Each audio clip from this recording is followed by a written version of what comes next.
now that it's been announced that Mason Mount is set to sign for Man United. I'm sure some of you guys shed some tears, and I'm sure some of you guys drank some beers too, yeah? But right now, we have to think about the future. And in today's video, I want to discuss 5 Mason Mount replacements that aren't Gabriel Vega and that aren't Dominik Szoboszlai. So I hope you guys enjoyed today's video. I hope you guys like the suggestions. I'll tell you right now, I'm only thinking about unlocking Enzo Fernandez, and I need to see this guy play on the left-hand side of a midfield 3. So I'm looking at options that can play on the right-hand side to complement him. So as I said, I hope you guys like some of these players that I'm suggesting. Share your thoughts and opinions. Now obviously, if I'm going to start this video off, I got to do it properly and I got to rep my countryman, yeah? So for my first suggestion, I am looking at Ajax's Mohamed Kudus. Now I'm sure you guys saw this guy firsthand during the World Cup when he took Group H by storm. For me, he was by far the best, most dangerous, effective player in that group stage. And without Kudus, I don't think we had a single chance to do anything against those other nations. But right now, he continued that World Cup form into his season. He was incredibly impressive for Ajax. And as you can see with his FB ref numbers, I mean, this guy is looking very dangerous as an attacking mid/winger. And when he's playing up front as a false 9, I mean, he's fully taking the piss and taking things to the next level. But one thing I really like about Kudus is that he really reminds me of a Bernardo Silva style player. And I say this because not only does he have elite carrying potential, this guy is effective playing in a multitude of different positions. Now he's played as an 8 on the left hand side and the right hand side. He's played attacking mid, he's played on the left flank, all down the right flank, and he's even played up front too. And the quality, the effectiveness, it remains the same. Now one thing I love about this guy is that he is a player that affects the game. He is like the talisman for his teams. If you're a player under pressure, Kudus will drop deeper. He will protect the ball, then he'll drop his shoulder using his incredible low center of gravity, and then boom, instantly, he's turned defense into attack. He's now carrying the team up the field by 40 yards. And when he does this, every single time there's end product. He's playing the right pass in behind to find a teammate. He's taking a shot with his left foot, which is very clinical, very dangerous, and very powerful. He doesn't need much backlift to generate power in his shots. And you turn in-game situations where you're creating no danger, and this guy creates that danger for you, just like that. Now for me, this guy is positive. Give him just 1 yard of space and he's going to attack that. And of course, that one skill that supersedes every amazing part of what Kudus can offer is that elite dribbling, is that elite carrying, progression. This guy changes the game, and this guy makes things happen for you. Now here's what Dutch legend and Marco van Basten had to say about Kudus. When Man United bought Anthony, he said in an interview that they bought the wrong player. They should have bought Kudus instead because he was better than Anthony, he was smarter, he was more technical, and he was more fun to watch. My friends, truer words have never been spoken like this before. I mean, you're adding on top the fact that this is a guy that is improving every single season. This guy is destined to become one of the elite players in Europe. Mr. Bowley, like, don't even speak, just pay, my friend, just pay right now. So that's the first suggestion out of the way. As you guys can see on screen beside me, these are elite FB ref percentile stats now.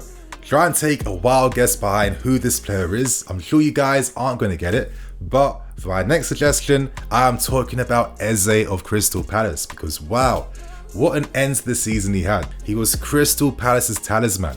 He ended their season as their top scorer. He was available for all 38 games, recording 10 goals, getting 4 assists. He was set to become part of the provisional squad for England's 2020 Euro campaign, but fortune denied this guy because the day he got called up is when his Achilles popped. So this guy has been on the radar for a very long time. And I think last season he fully announced himself. And I think this guy is ready to go to the next level. Now, one thing that took his game to even higher heights was when Hodgson came to replace Vieira. Crystal Palace were on a 12-game winless streak. Vieira was quite negative. It was using Eze down the left-hand side in a 4-2-3-1, and Eze was playing further away from a more integral position in the middle of the field. Vieira was wasting him. I mean, what fullbacks can overlap at Crystal Palace? So Hodgson, he comes in and immediately he knows Eze is his main fulcrum in the team, and instantly, those last 15 games, he got 6 goals and picked up 2 assists, and he formed a beautiful relationship alongside Michael Elise down that right hand side. And I think Eze is showing that this guy is a match winner. When I'm looking at certain players that can play at the highest levels, can he win the game for your team? The guy is elegant and composed on the ball, and I kind of feel like if he had the luxury of playing for a team that had more possession, that was controlling the game in the opponent's half, he'll be even more influential and show off even more of his skill set and his arsenal. Eze makes things happen when he's playing on the right hand side of a midfield three. He's recording at least 2 key passes per game. The guy has elite level striking and shooting from multiple distances, variety of technique from half volleys to full volleys to every type of technique you want to see, yeah? And on top of this too, he is a set piece specialist. We need players, of course, that can consistently deliver quality balls inside the box. We're Chelsea fans, we've seen how many guys are wasteful from corners and free kicks. These moments can't be wasted for next season. And in that sense, Eze could be like the Eriksen for Pochettino's team for next season, able to play as a 10, wide playmaker and in midfield too. And let's not forget too that this guy is incredibly composed when it comes to taking penalties as well. I mean, as we're seeing right here, ranking 90th percentile in nearly every key attacking stat you want to see. Play this guy alongside Enzo and Casada behind him, and you potentially have a very special midfield three. Naturally, this guy's value has absolutely skyrocketed since last season. At 25 years old, Eze needs an elite level team now to take his overall potential to the next level. I'm telling you, my guys, he can definitely get there. Now let's move on to the next candidate. And of course, it has to be Milinkovic-Savic of Lazio. And this is for like a pure financial reason, because right now he has 1 year left on his contract and you can sign him from Lazio for £30 million. You're signing one of Europe's best elite box-to-box midfield players for that type of fee. It doesn't make sense. Now that Loftus-Cheek has left our team, we're losing a lot of physicality in the midfield, and in the Premier League, yeah, you need to have some physical monsters to help you win that midfield battle. And I think Milinkovic-Savic on the right hand side alongside Enzo Fernandez on the left, that could be a beautiful, powerful partnership. Now we know that Maurizio Sarri knows how to take 8 games to the next level, and under Sarri, Milinkovic-Savic has come back to restore his reputation after having a nasty injury that kind of just deaded 1 full season, and that was after he was generating values and fees of around 120 million euros from Lazio. But one thing I love about Milinkovic is how complete he is. This guy is complete, attacking both boxes. Defensively, offensively, he absolutely covers the entirety of the right hand side. And in a sense, he kind of reminds me of like a Michael Ballack because he is a constant outlet and option in every single phase for his team. The guy is a physical monster. He's one of the best aerial midfield players in the world. We could do with some more aerial threat in our team. He can play key passes for fun. He receives a high amount of progressive carries because he knows when to find those pockets of space to turn defense into attack.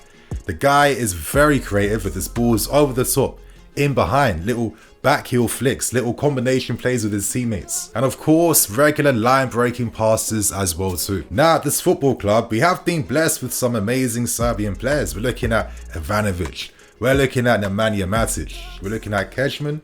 Okay, maybe not Kečman, but Kečman is now Milinkovic-Savic's agent, and could that history help us strike a deal to make something happen? The guy is complete in many areas of his game, creatively, defensively, offensively, off the ball, goal scoring, chance creation, I can go on. But most importantly, this guy has the experience, and I can't see a team next season full of guys under 22 years old. So right now, let's move on to my next target, and let's be a bit more ambitious now, because under this new regime, these guys put ambition at the forefront, and of course, naturally, I need to have that same energy. So I'm going to recommend Valverde of Real Madrid.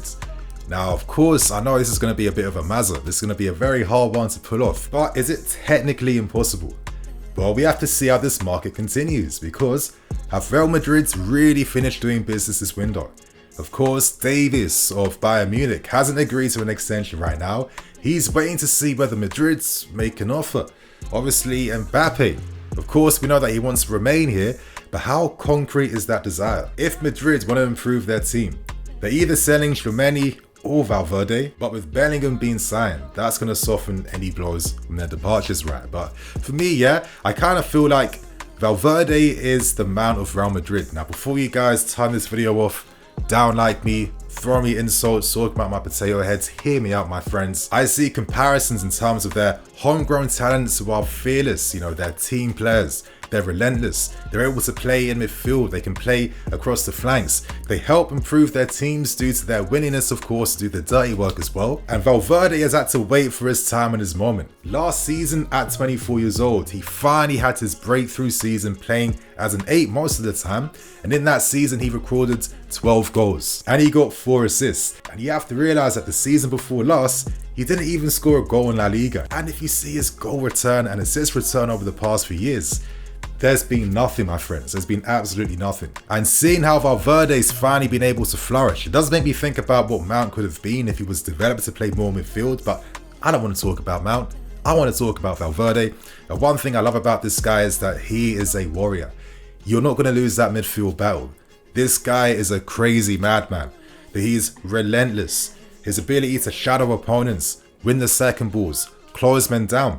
There's a reason why Ancelotti, when Madrid won the Champions League, had to use Valverde as like the false right winger in the team to bring more balance around Madrid, to bring more protection to Carvajal. That's the type of intensity and teamworkship you're set to get as a bare minimum, yeah, from Federico Valverde. But on top of the off-the-ball stuff, the defensive work rate, the intelligence, I mean, my God, this guy's one of the best long shot takers in Europe. I mean, we've all seen that goal he scored against Mallorca. The guy receives it from a deep position. He drives the ball up the field, carrying it with his right foot. As he gets close to the opposition box, he plays the ball to his left foot and hits a devastating strike with his left foot into the top bins. What a player, world class. And if Madrid feel like they might have to cash in and sacrifice this type of talent, this guy alongside Enzo and Casado, that would be unreal. Because for me, Valverde improves his team because he does the underlapping runs, the overlapping runs. He closes spaces, he shadows opponents. All that type of stuff that actually helps you in football games that's never really cared about. You know, that's what Valverde brings, and that's what Mount used to bring. And I feel like having a guy that has elite qualities on top of that type of desire off the ball, you're signing a perfect team player. And obviously, for my final suggestion, it's none other than Nico Barella of Inter Milan. Now, remember when Sarri tried to sign him for us in the 18-19 season from Cagliari? We came a tiny bit close, but Barella preferred to remain in Serie A, and that's for very good reason.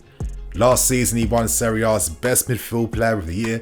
Since moving to Inter Milan, he's become one of the best box-to-box midfield players in Europe. Last season, he got 7 goals, 6 assists, and this guy is a key pass specialist. With Inter Milan's direct counter-attacking game to their front 2, this guy regularly releases balls early. His crossing is very good. He can play it from the byline, he can play it from within the channels, the half spaces. He can play on the ground and play balls over the top. He can combine with his teammates too. And like Milinkovic-Savic, this guy is a monster down that right hand side. And what actually separates him a little bit is that Inter Milan, he does drop a bit deeper because they're a bit more cautious as a team. And I think, how could this work alongside guys like Reece James to protect that right hand side or Malo Gusto? Could that even allow Enzo Fernandez to push forward a little bit more? Because Barella, of course, can cover the ground because he's an absolute monster. And he can cover spaces very quickly because he's powerful, he's energetic, and he's a great athlete. Now, he ranks incredibly high for progressive passes received. And that's because this guy knows when to be in the right positions to help the flow of his team's attacks. And he does this regularly, game in, game out. He will win those recoveries in the opposition half to kickstart attacks for you. He will make the lung-busting, last-ditch tackle against the opposition winger or counter-attack, and he can blast it from 30 yards as well too. A part of me does kind of feel like we do have our own Barella in a Conor Gallagher, but would it hurt to have 2 guys like this under Pochettino? My friends, I'll let you decide, because that is the end for today's video. What players did you like? And if you guys didn't like any of them, you absolute madman, then let us know in the comment section what player you would like to see signed to replace Mason Mount. So my friends, hit that like button if you enjoyed today's video. I'm Nini FC, this is BlueLionsTV. I'll catch you guys later with some more videos. Cool.